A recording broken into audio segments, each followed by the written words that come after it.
My wife sent me a text by mistake. He fell for the pregnancy scare. Wedding's back on. I replied, wrong number. Then I arranged a meeting with a private investigator. The real father appeared at my divorce lawyer's office. I, 32, male, was in my home office working on quarterly reports when the text came in at 3:14 p.m. on a Wednesday. He totally fell for the pregnancy scare. Showed him the fake test I bought online. Wedding's back on. He's taking me ring shopping tomorrow. Thanks for the acting lessons, babe. Those tears were perfect. My wife, Sienna, 29, was supposed to be at her sister's place helping with wedding preparations. Chloe, her sister, was getting married in 3 months. I stared at the text for a full minute, then typed back, wrong number. 3 dots appeared and disappeared, then reappeared. Nothing. I sent another message, see, you okay? OMG, sorry, honey. That was meant for Chloe. Just joking about her cold feet situation. You know how she is. Here's the thing about being married for 5 years, you know when your partner is lying, and Chloe wasn't having cold feet. She had been posting non-stop about her wedding plans, had already sent out invitations, and even had a countdown on her Instagram. I didn't respond. Instead, I took a screenshot of everything and made a call. Henderson Private Investigations. I need to hire someone today if possible. 3 hours later, I was sitting across from a man named Dale, who looked more like an accountant than a PI, khakis, polo shirt, sensible shoes. He listened to my story without interrupting. Fake pregnancy test to trap someone into marriage, he said, shaking his head. I see it more than you'd think. Give me a week. I might not have a week, I said. Ring shopping is tomorrow. Then I'll start tonight. Rush job costs extra. Do it. Update 1, Dale works fast, scarily fast. It turns out Sienna wasn't at her sister's that day. She was at a hotel downtown with her business partner, Garrett, 31M. They run a small online boutique together, selling overpriced workout clothes to Instagram influencers. But here's where it gets crazy. Dale had photos, Sienna and Garrett entering the hotel at 1 p.m. and leaving at 4 p.m. very much not conducting business, unless that business involved messing up each other's hair and clothes. But wait, there's more. The pregnancy scare wasn't for Garrett, he's been with the same boyfriend for 3 years. The fake pregnancy was for Sienna's other fling, Roderick, 26M, a trust fund kid she met at her yoga studio. This kid is worth about $8 million, according to Dale's research. So, this woman was juggling me, the stable husband with good insurance and a paid-off house, Garrett, the business partner she was actually in love with, and Roderick, the meal ticket she was trying to trap. Dale laid out the timeline. On Monday, she tells Roderick she's pregnant. On Tuesday, he panics and says he needs time to think. On Wednesday, she texts Garrett but accidentally texts me about her success. On Thursday, ring shopping with Roderick. On Friday, she was supposedly going to marry him. Your wife's been moving money from the business account, too, Dale added, sliding over bank statements. Small amounts but consistent, about $30,000 over the past year. That's embezzlement. Technically, yes, though Garrett's been doing it too. They've been funding their little romance with company money. I went home that night and acted normal. Made dinner, watched Netflix. Sienna came home around 9 p.m. with shopping bags. Sister's excited about the wedding, she said, kissing my cheek. Found the perfect bridesmaid dresses. That's nice, honey. She spent the rest of the night on her phone, smiling at the screen. I knew exactly who she was texting. Update 2, Thursday came. Sienna left the house at 10 a.m. wearing her lucky dress, the one she wore to all important meetings. Big investor meeting today, she said. Wish me luck. Good luck. The moment her car left the driveway, I got to work. First call, Garrett's boyfriend, EMTT. Hello. You don't know me, but we need to talk about Garrett and my wife, Sienna. Silence. Are you kidding me? He replied. He said they were just business partners. Check your boyfriend's phone for texts from someone saved as Vendor Mike. That's actually my wife. I heard shuffling, then, that mother, I'm looking at pictures. Sorry you had to find out this way. Better to know. Oh, he's about to know some things, too. Second call, Roderick's older brother, Felix, who actually runs the family trust. Mr. Ashford, this is regarding your brother, Roderick, and a woman named Sienna. I have information about a fraudulent pregnancy claim. Go on. I emailed him Dale's report. 5 minutes later, he called back. This is thorough. She's currently with him at Cartier. He just texted me a photo of a ring, 3 carats, $90,000. $90,000? Roderick doesn't do anything small. Thank you for this. I'll handle it from here. 20 minutes later, Sienna called me, screaming. What did you do? What are you talking about, honey? Roderick just got a call in the middle of the store. His brother knows about the pregnancy. He thinks I'm lying. Are you? Silence. I'm coming home. We need to talk. I won't be here. Meeting with my lawyer at 2 p.m. You're what? I hung up, but Sienna didn't come home. She went straight to Garrett, or tried to. EMTT had already changed the locks on their apartment and thrown Garrett's stuff in the hallway. According to the security footage EMTT sent me later, Petty recognizes Petty.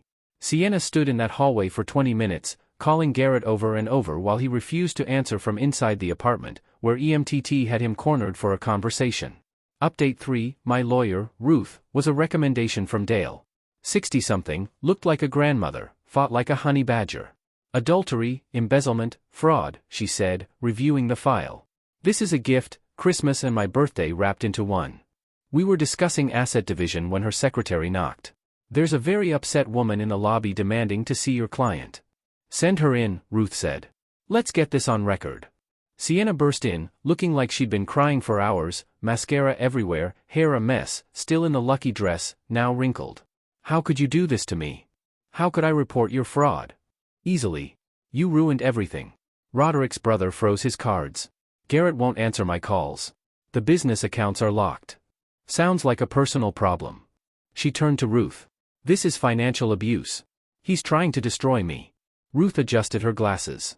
Ma'am, you embezzled $30,000 in attempted fraud. You're lucky we're only pursuing divorce and not criminal charges. Criminal? What? Fraud? Embezzlement? Both felonies. Sienna went pale. Then her phone rang. She answered on speaker, mistake. Sienna, this is Felix Ashford. I'm calling to inform you that we'll be pursuing legal action for attempted fraud. My brother was prepared to spend $90,000 on an engagement ring based on your false pregnancy claim.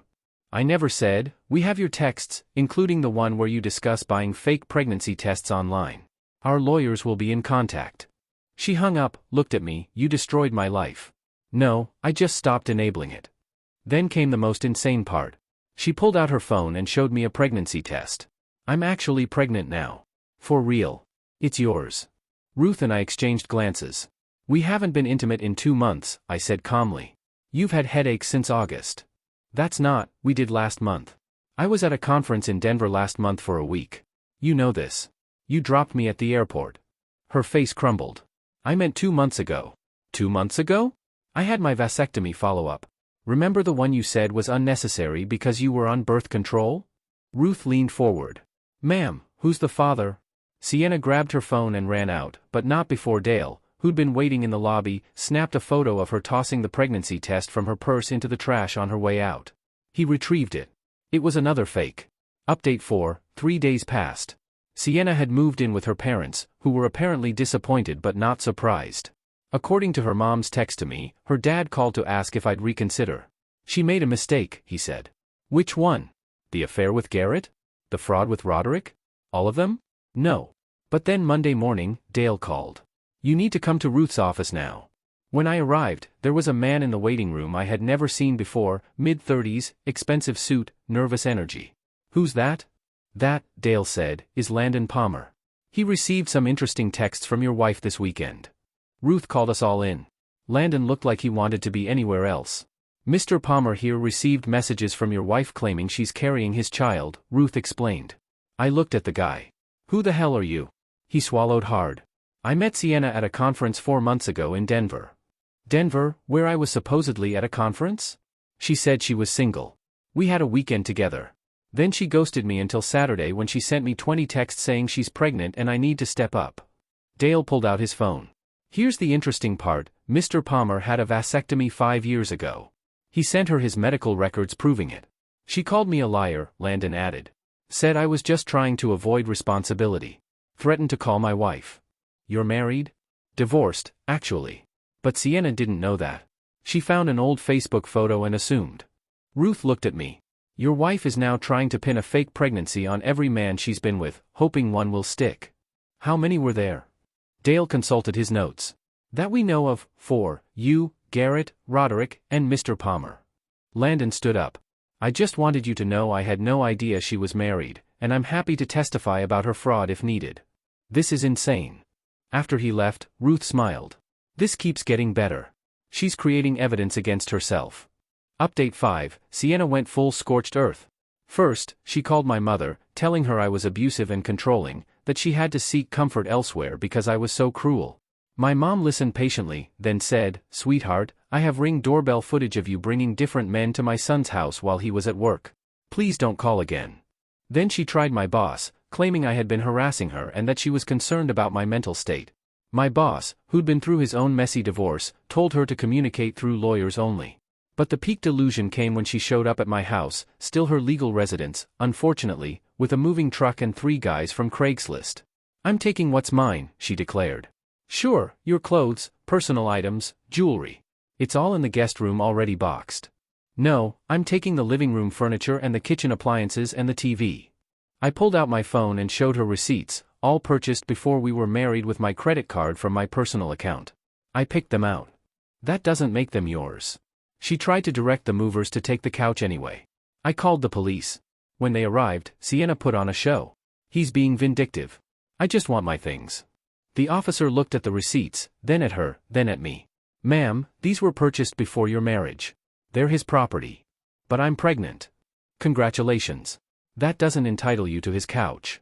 She turned to the movers. "Take it anyway." The lead mover backed up. "Lady, we're not going to jail for you.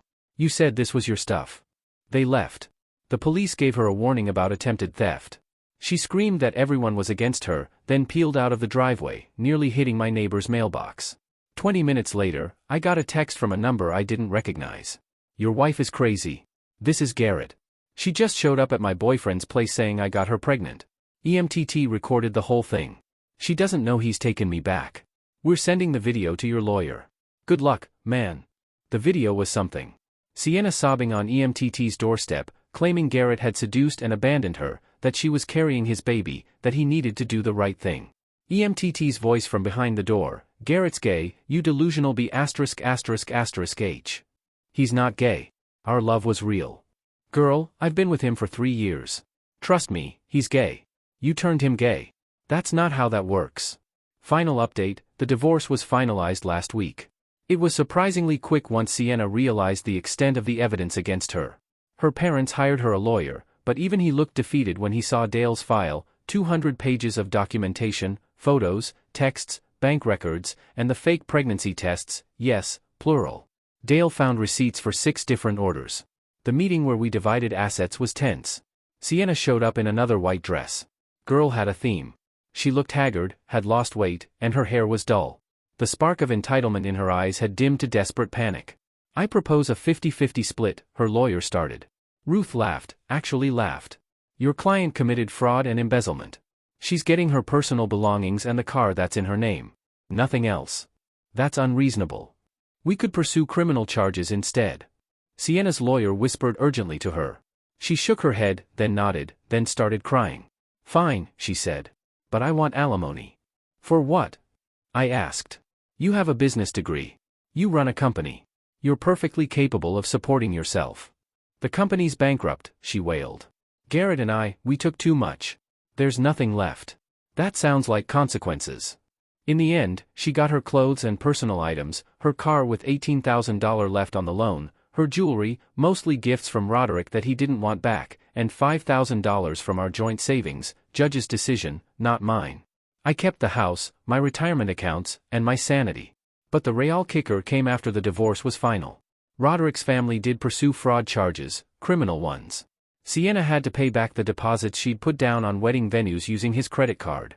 Yeah, she was planning a wedding before getting the ring. Total $15,000 she didn't have. Garrett and EMTT moved to Austin to start fresh. Before leaving, Garrett sent me a final text: "She tried to baby trap a gay man. That's a new level of delusional. You're free now. Enjoy it." Landon's contribution was unexpected. He runs a background check company and did a deep dive on Sienna. Found 2 previous relationships where she'd pulled similar stunts. One ex had a restraining order, another had moved across the country to escape her. "You got off easy," he told me over coffee. The first guy, she actually got pregnant by someone else and convinced him it was his for 3 years. Last week, Chloe, Sienna's sister, reached out. "I owe you an apology," she said. "I knew about Garrett, not the others, but Garrett. I should have told you. Why didn't you? She's my sister." I don't know what I thought, that she'd stop, that it wasn't my business.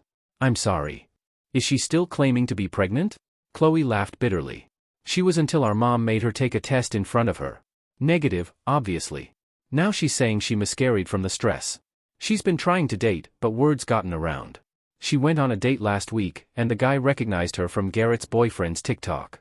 TikTok? Oh, yeah. EMTT posted the doorstep video. It went viral, 1.2 million views. She's a meme now. They call her Pregnancy Test Patty. I looked it up. The comments were brutal. The gay man's baby. Not her trying to baby trap 3 different men. Pregnancy Test Patty strikes again. Imagine being so delusional you forget gay exists. Sienna had to delete all her social media. Her boutique Instagram with 50,000 followers was gone overnight. The business officially folded last month. As for me? I'm doing therapy, working on trust issues, and slowly getting back out there. I started talking to Diana from my book club. She thinks the whole story is absolutely crazy and jokes about carrying a real pregnancy test just to prove she's not pulling a Sienna. The house feels different now, lighter. I replaced all the locks, obviously, and repainted the bedroom. I found out Sienna had been hiding cash in various places, about $3,000 total stuffed in shoeboxes and behind picture frames. I donated it to a local women's shelter that helps people escape actual abusive relationships. Dale still sends me updates occasionally. Sienna moved back to her hometown, got a job at her uncle's insurance company, and is reportedly dating a divorced dad of 3 who has no idea about her past. Chloe says she's already hinting about wanting kids. Some people never learn. But the absolute best part? Remember that vasectomy follow-up I mentioned? It was real. I got snipped 2 months before everything went down because Sienna kept forgetting her birth control. Best $600 I ever spent. The look on her face when I mentioned it in Ruth's office? Priceless. To everyone asking how I didn't see the signs, I did. I just ignored them, the sudden work trips, the new line I never saw, the way she'd guard her phone like it contained nuclear codes. Love makes you stupid sometimes, but when someone tells you exactly who they are, like accidentally texting you about their pregnancy scam, believe them. Thanks for following this absolutely insane journey. I'm going to go live my pregnancy test patty-free life now. P.S. If you're reading this, Sienna, and I know you are, Chloe says you're obsessed with finding this post. EMTT wanted me to tell you that Garrett says the baby would have been fabulous. He's being sarcastic, obviously. P.P.S. To the 3 women who've DM'd me saying they also dated Roderick and got the same pregnancy scare treatment, he's in therapy now. His brother made it a condition for keeping his trust fund access. Maybe there's hope for him yet.